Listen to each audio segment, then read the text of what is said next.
Hello po, Herman Buelba Poli.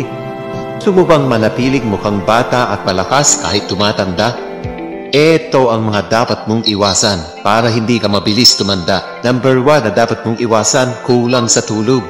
Hindi lang eyebags ang problema mo dyan, kundi mas mabilis kang tatanda dahil sa stress hormones. Matulog ka ng at least 7 to 9 hours. Number 2, sobrang stress. Kung lagi kang galit o worried, mas bumibilis ang pagtanda ng cells mo. Bawas-bawasan ang stress mo. Learn to relax. Number 3, maling pagkain. Processed foods, sobra sa sugar, at kulang sa nutrients. Recipe yan for aging. Kumain ka ng whole foods. At number 4, walang exercise. Kapag tamad kang gumalaw, mas bumabagal ang metabolism mo.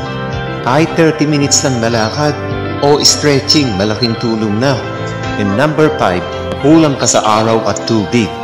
Sunlight is equivalent to vitamin D. Hydration is equivalent to healthy skin. Ugaliin mo magpa-araw at uminom lagi ng maraming tubig. Ingat po palagi. God bless po.